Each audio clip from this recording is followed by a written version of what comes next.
Hello guys, this is आरंभ Tiwari from आरंभ English classes. और आज हम आपके लिए लेके आए हैं लेक्चर 9 में कलेक्टिव नाउन। इसके पहले हम प्रॉपर नाउन और कॉमन नाउन के बारे में पढ़ चुके हैं। आज हम कलेक्टिव नाउन और मटेरियल नाउन के बारे में इस क्लास में पढ़ेंगे, तो आप लोग ध्यान दीजिए अच्छे से। देखिए, कलेक्टिव नाउन का मतलब होता है एक कलेक्शन, जो व्यक्तियों का कलेक्शन हो सकता है। कलेक्टर मीन समूह, क्योंकि कलेक्टिव नाउन को हिंदी में कहा जाता है समूहवाचक संज्ञा। कलेक्टिव नाउन व्यक्तियों का समूह हो सकता है, स्थान का समूह हो सकता है, या फिर पशुओं या पक्षियों या किसी भी वस्तु का समूह हो सकता है, उसे कहते हैं कलेक्टिव नाउन। बोर्ड की हेल्प से देखते हैं डेफिनेशन, परिभाषा। किसी झुंड, व्यक्तियों के समुदाय तथा वस्तुओं के समूह के नाम को कलेक्टिव नाउन कहा जाता है, मीन समूहवाचक संज्ञा।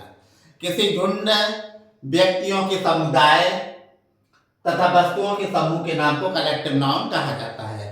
किसी झुंड, व्यक्तियों के समुदाय तथा वस्तुओं के समूह को कलेक्टिव नाउन कहा जाता है। आगे दिया है एग्जाम्पल में क्लास। हमें मालूम है आप क्लास ऑफ स्टूडेंट्स होता है, army and army of soldiers होता है, आप फ्लॉक ऑफ बर्ड्स कह सकते हैं पक्षियों की झुंड को।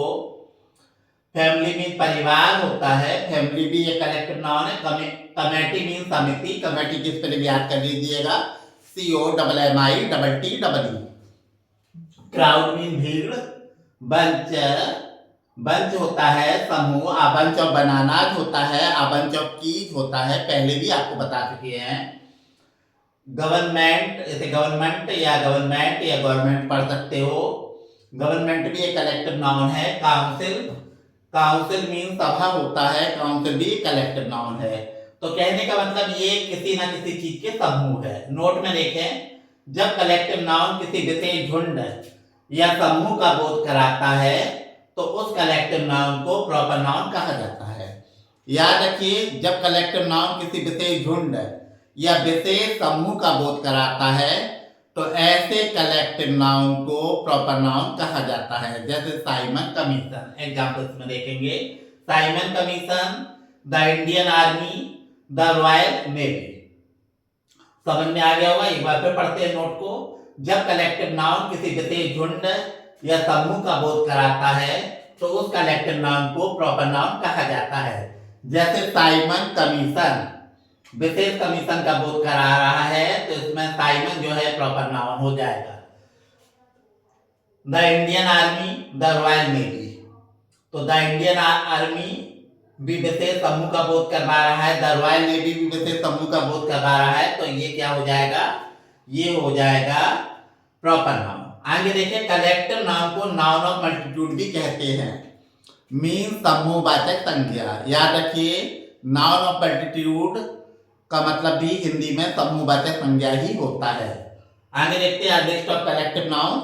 कलेक्टिव नाउन्स की एक सूची देख लेते हैं, लिस्ट देख लेते हैं। एन आर्मी ऑफ सोल्जर्स, सैनिकों के समूह को आर्मी कहा जाता है। अ बैंड ऑफ म्यूजिशियन, संगीतज्ञ की टोली को बैंड कहा जाता है, band. A batch of boys, boys का समूह हो या गर्ल्स का समूह हो उसे बैच कहते हैं। अ बंडल ऑफ स्टिक्स, लकड़ियों के गट्ठर को बंडल कहते हैं। अ बंच ऑफ कीज, चाबियों के गुच्छे को बंच कहते हैं। अ बंच ऑफ बनानाज भी होता है, केला का समूह। और a bunch of dishonest people भी होता है, बेईमान लोगों का समूह। अ बंच ऑफ ग्रेप्स, अंगूर के गुच्छे को भी बंच कहा जाता है। अ बंच ऑफ फ्लावर्स, फूलों के गुच्छे को भी बंच कहते हैं। अ क्लास ऑफ स्टूडेंट्स, विद्यार्थियों के समूह को क्लास भी कहा जाता है। अ कैटलॉग ऑफ बुक्स, किताबों की सूची को कैटलॉग कहते हैं या catalogue. A crowd of people, लोगों की भीड़ को क्राउड कहा जाता है। अ फ्लॉक ऑफ शीप, भेड़ों के समूह को फ्लॉक कहते हैं। अ फ्लॉक ऑफ बर्ड्स, पक्षियों के समूह को भी फ्लॉक कह सकते हैं। अ फ्लॉक ऑफ गॉड्स, बकरियों के समूह को भी फ्लॉक कह सकते हैं। अ ग्रुप ऑफ पर्सन्स, व्यक्तियों के समूह को ग्रुप भी कहते हैं। अ गैंग ऑफ रॉबर्स, लुटेरों के समूह को गैंग कहते हैं, या फिर आप गैंग ऑफ थीव्स, चोरों का समूह भी गैंग होता है। आगे दिया है आ हीप ऑफ सैंड, धूल कण का जो ढेर होता है, धूल के कणों का जो ढेर होता है उसे हीप कहते हैं। आ हाइव ऑफ बीज, मधुमक्खियों का जो छत्ता होता है या समूह होता है उसे हाइव कहा जाता है। आ हर्ड ऑफ कैटल, पशुओं के झुंड को हर्ड कहते हैं। आ हर्ड ऑफ शीप भी हो सकता है, भेड़ों के झुंड को भी हर्ड कहते हैं। हर्ड ऑफ डियर भी होता है, हिरण के झुंड को भी हर्ड कहते हैं। आ लाइब्रेरी ऑफ बुक्स, किताबों के समूह को लाइब्रेरी, पुस्तकालय भी कहते हैं। आ नेशन ऑफ पीपल, लोगों से एक राष्ट्र बनता है, इसलिए लोगों के समूह को राष्ट्र भी कह सकते हैं। आ क्राउड ऑफ पीपल भी होता है। आ पाइल ऑफ वुड, लकड़ियों के ढेर को पाइल कहते हैं। A pack of hound, hound mean शिकारी कुत्ता होता है, और हाउंड का मतलब शिकारी कुत्ते।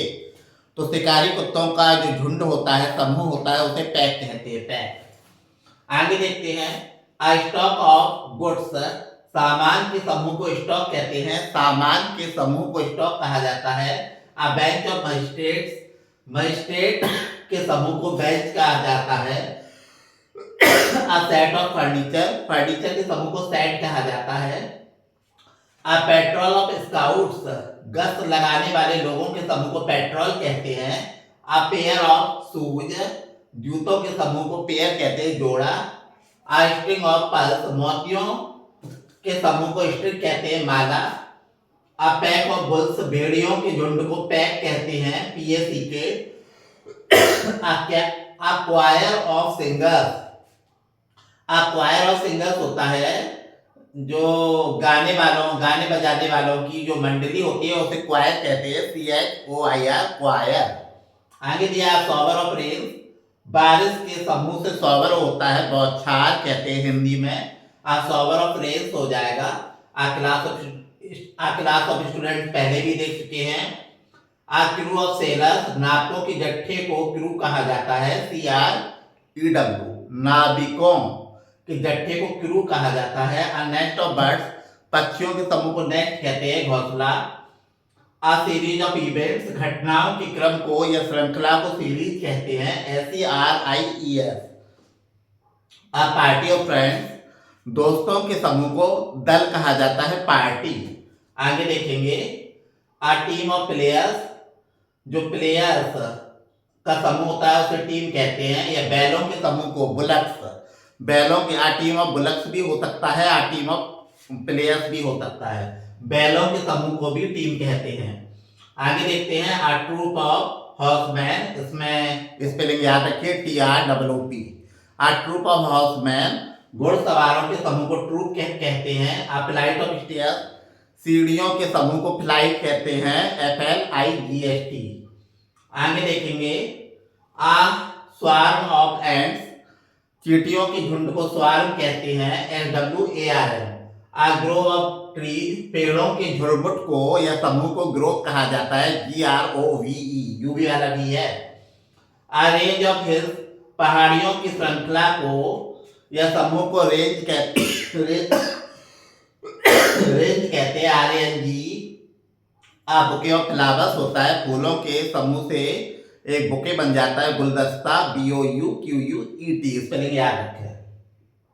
गैलेक्सी ऑफ स्टार्स, तारों के समूह को आकाशगंगा कहते हैं, गैलेक्सी। तो ये कलेक्टिव नाम थोड़े से दिए हैं, इनको आप लर्न कर लीजिएगा और आगे बताए जाएंगे आपको।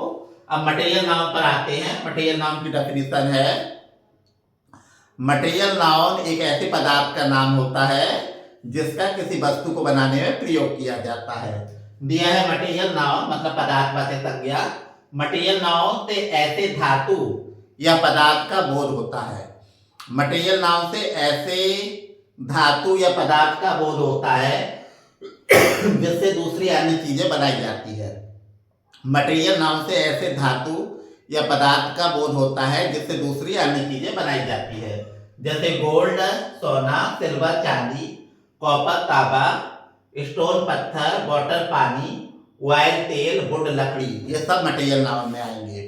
तो कहने का मतलब है एक ऐसा पदार्थ, एक ऐसी धातु जिससे कुछ बनाया जाता है या जिसका कुछ बनाने में प्रयोग किया जाता है, उसको मटेरियल नाउन कहा जाता है। मटेरियल नाउन को हिंदी में पदार्थवाचक संज्ञा कहा जाता है।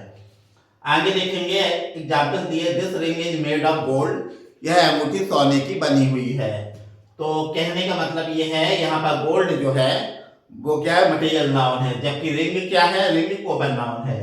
Your plate is made of silver, आपकी प्लेट सिल्वर की, चांदी की बनी हुई है। सिल्वर मटेरियल नाउन है, जबकि प्लेट जो है वो कॉमन नाउन है। एब्स्ट्रैक्ट नाउन नेक्स्ट लेक्चर में देखेंगे, लेकिन थोड़ा सा पढ़ लेते हैं। जिस नाउन से किसी गुण दशा अथवा कार्य का बोध होता है उसे भाववाचक संज्ञा कहा जाता है। जिस नाउन से गुण दशा अथवा कार्य का बोध होता है उसे भाववाचक संज्ञा कहा जाता है। नेक्स्ट टर्न में देखेंगे, क्योंकि एब्स्ट्रैक्ट नाउन के बारे में काफी चीजें बतानी है, और हर लेक्चर में, ये लेक्चर 9 है, हर लेक्चर में हम आपको कुछ ना कुछ नया बताते हैं। तो पहले हम दो लेक्चर में 7 और 8 में प्रेजेंट और पास्ट टेंस की हिंदी पहचान आपको बताई थी, और ऑक्सिलरी वर्ब, मेन वर्ब के बारे में भी बताया था। यहाँ पर हम आपको बताएंगे फ्यूचर टेंस के बारे में। फ्यूचर टेंस को हिंदी में भूतकाल कहा जाता है, और फ्यूचर इंडेफिनिट टेंस की हिंदी पहचान गागी गे।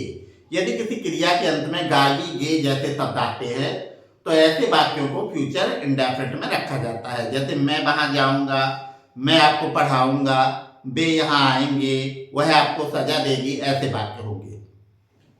फ्यूचर इंडेफिनिट में हेल्पिंग वर्ब विल और शैल का यूज किया जाता है। सिंपल फ्यूचर में आई और वी के सिंपल फ्यूचर में आई और वी के साथ शैल लगाते हैं, और बाकी सभी के साथ विल का यूज किया जाता है। फ्यूचर टेंस में, फ्यूचर इंडेफिनिट में मेन वर्ब की फर्स्ट फॉर्म का यूज किया जाता है। फ्रेंड्स, यहीं रोकना पड़ेगा वीडियो, क्योंकि काफ़ी टाइम से मेरी तबीयत सही नहीं चल रही है। आप लोग कोऑपरेट करिए, आगे जाके आपको सारी क्लासेस बहुत अच्छी लगेगी। बहुत सारे स्टूडेंट्स कह रहे थे कि सर आप स्टार्ट करिए। मैंने कहा पहले मेरी तबीयत सही हो जाने दो, बट वो कहने लगे ठीक है सर, आप फिर भी जितना भी 15-20 मिनट्स का जितना भी वीडियो बना पाए आप बनाइए। तो